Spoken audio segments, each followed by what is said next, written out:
Hello tout le monde, je vous retrouve aujourd'hui dans une nouvelle vidéo pour parler d'un sujet qui m'a été inspiré par certains d'entre vous.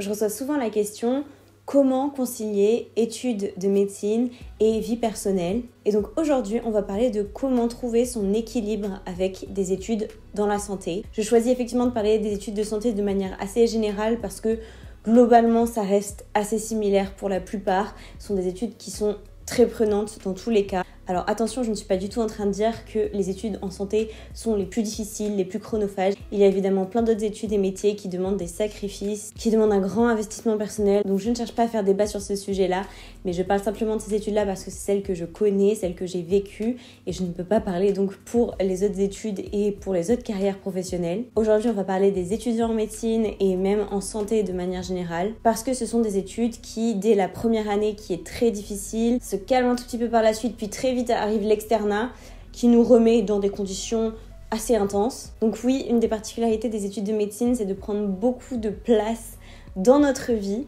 surtout que ça dure très longtemps, donc on s'y habitue et au fur et à mesure du temps, on trouve des stratégies pour réussir à conserver une vie personnelle à côté, parce que c'est très important. Je ne pense pas être un exemple non plus à ce sujet-là, sachant que personnellement, je suis pas trop du genre à beaucoup sortir et à faire beaucoup de soirées non plus. Mais comme tout le monde, pour survivre à ces études, j'ai dû m'adapter un petit peu et revoir mes priorités et surtout être organisée dans mon travail pour bien réussir à dissocier les deux facettes. Donc là, ce que je vous propose avec cette vidéo, c'est de vous donner des conseils en se basant sur mon expérience du sujet, comme d'habitude quoi. Le premier conseil que je pourrais vous donner, ça serait de définir bien ses horaires de travail. Parce que oui, on est tous tentés de se dire « Ah, je travaille ce soir » et de finir à minuit, de ne pas avoir vu le temps passer et d'avoir encore plein de choses à faire. Donc au final, se coucher très tard et le lendemain être très fatigué en se levant parce qu'on s'est quand même fixé une heure de réveil stricte pour commencer la journée et commencer à travailler. Ça, on le fait surtout en première année, on va pas se le cacher. Donc ensuite, on est épuisé, on est moins efficace dans la journée. Le soir, il nous reste plein de trucs à faire et on refinit encore plus tard le soir d'après parce que du coup, dans la journée, on n'a pas réussi à tout faire par manque d'énergie, par manque de motivation, par surcharge, et donc on est tenté de bosser jusqu'à pas d'heure pour au final ne jamais être totalement satisfait et donc rentrer dans un rythme avec un engrenage qui n'en finit pas. Je pense, et c'est très dur à faire, mais qu'il vaut mieux se dire là j'arrête de travailler, je sais pas, avant de manger le soir. Et le soir devient un moment pour vous, où vous pouvez regarder un film, manger avec quelqu'un, faire tous les trucs qui vous font plaisir et que vous n'avez pas le temps de faire la journée. Mais voilà, avoir un cadre d'horaire, je pense que c'est important. Comme ça, en plus, vous fixez des objectifs et vous savez que à telle heure, il faut que vous ayez fini. Donc, vous ne pouvez pas vous dire « Oh, c'est pas grave, au pire, si j'ai pas le temps de faire ça, je le ferai ce soir, plus tard. » Là, vous savez que quand arrive, par exemple, 18-19 heures, il faut se bouger un petit peu parce que c'est bientôt l'heure d'arrêter. Donc, ça peut vous forcer à vous motiver dans la journée, sachant qu'à la fin, vous aurez une récompense avec un temps, entre guillemets, plaisir, où vous faites autre chose que travailler et où vous savez que vous n'allez pas vous coucher tard et que le lendemain, vous serez en forme pour vous y remettre. Et c'est un engrenage positif. Toujours dans cet esprit de se fixer un cadre pour travailler, je vous recommande de définir un lieu précis de travail. Moi, par exemple, quand j'étais en première année de médecine, je travaillais jamais dans ma chambre. Je travaillais dans une sorte de bureau chez mes parents qui était pas du tout occupé. Et donc, du coup, quand j'entrais là-dedans, c'était mon espace de travail. Et ma chambre était réservée pour quand je voulais faire une pause, pour le soir. Et ça, notamment, ça aide pas mal aussi, si vous avez des troubles du sommeil, de bien séparer les espaces. Parce que si vous travaillez au même endroit où vous dormez, vous mangez et vous faites toute votre vie, forcément, après, quand vous allez vous poser pour dormir, votre cerveau va mettre plus de temps à enregistrer que là, c'est le moment où il faut dormir.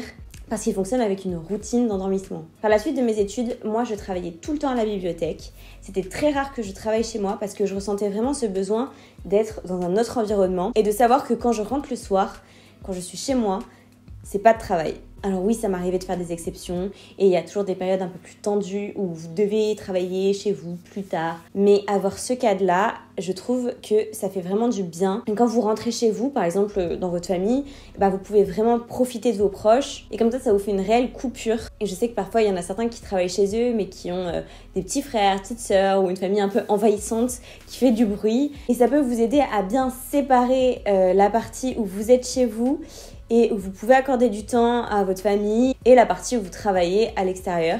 Et ça peut régler certaines tensions intrafamiliales de faire un petit éloignement, parce que j'imagine qu'à la longue ça doit être très pesant d'avoir son frère ou sa soeur qui crie dans la chambre à côté. Mais voilà, en tout cas je pense que ces 2 premiers conseils qui concernent le cadre de votre lieu de travail et du temps de travail est très important. Comme ça vous pouvez réellement déconnecter quand vous avez fini de travailler. Maintenant, un conseil concernant le fait de sortir, de faire des soirées, de voir des amis.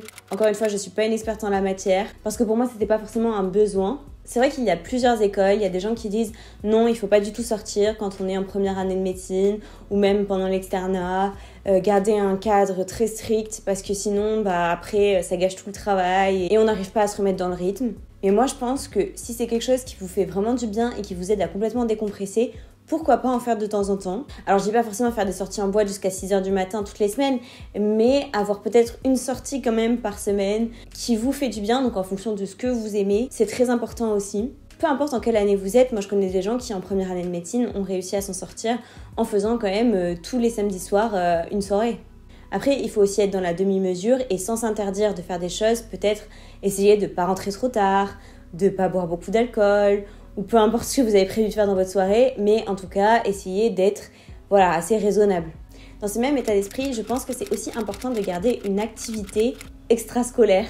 Donc ça peut être du sport, une passion comme la musique, le chant, la danse, peu importe ce que vous voulez. Et quelque chose qui vous fasse totalement déconnecter et décompresser. Et toujours dans cette idée de ne pas se sentir frustré. Parce que plus vous allez ressentir cette frustration, plus quand vous aurez des baisses de motivation, ça sera difficile de se remettre au travail. Parce que vous n'aurez rien derrière en fait qui vous soutient et vous fait du bien au quotidien. Et vous aurez effectivement l'impression de tout consacrer à vos études. Et si jamais il y a la moindre déception ou des résultats qui parfois suivent pas toujours, et comme tout repose là-dessus, forcément ça vous minera encore plus le moral.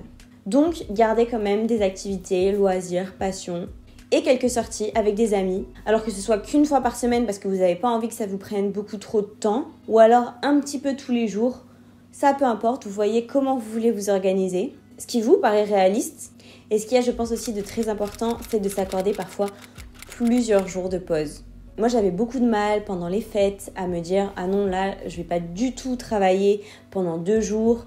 Même 2 jours, ça me paraissait énorme en fait déjà. Mais en réalité, c'est indispensable d'avoir des moments où vous pouvez profiter de vos proches pleinement et ne pas avoir l'esprit encombré par j'ai bientôt mon concours, j'ai des trucs encore à réviser, je pourrais peut-être essayer de grappiller ces quelques jours en plus où je m'étais dit que j'allais faire des vacances pour peut-être rattraper mon retard. On s'est déjà tous dit ça.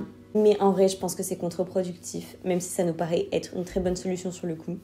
Et je pense que si vous en êtes à vous demander comment réussir à trouver un équilibre, c'est que justement vous n'arrivez pas forcément à vous poser ces limites-là et que souvent vous avez tendance à plus mettre en avant vos études, quitte à grappiller du temps sur votre temps de vie perso, avec vos amis, avec votre famille. Et donc c'est important de se bloquer des temps où vous ne pensez, mangez et dormez pas études, parce que je sais que ça peut être comme ça avec les études de santé.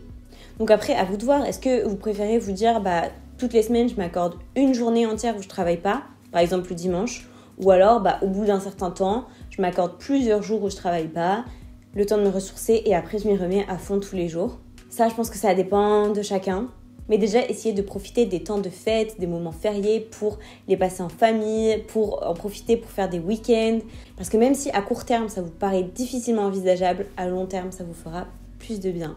N'hésitez pas à me dire en commentaire dans quel team vous êtes. Est-ce que pendant les vacances de Noël, vous avez continué à travailler? Est-ce que vous vous êtes quand même accordé 1 ou 2 jours de pause? Et est-ce que ça a été gérable? Est-ce que ça vous a fait du bien? Ou est-ce que c'était source de trop d'anxiété chez vous? Je sais que ça peut être compliqué quand on a peur de prendre du retard, mais voilà, je pense qu'il faut apprendre à définir tout ce cadre et poser des limites pour trouver son équilibre. Ça se fait pas facilement, loin de là, mais c'est important de le faire pour pouvoir tenir dans la durée, tenir dans ces études qui sont très longues. Donc j'espère que mon retour d'expérience aura pu vous aider un petit peu. J'espère aussi que cette vidéo vous aura plu. N'hésitez pas à me dire en commentaire ce que vous aimeriez voir comme autre vidéo sur cette chaîne. Et je vous dis à très bientôt dans une prochaine vidéo. Bye!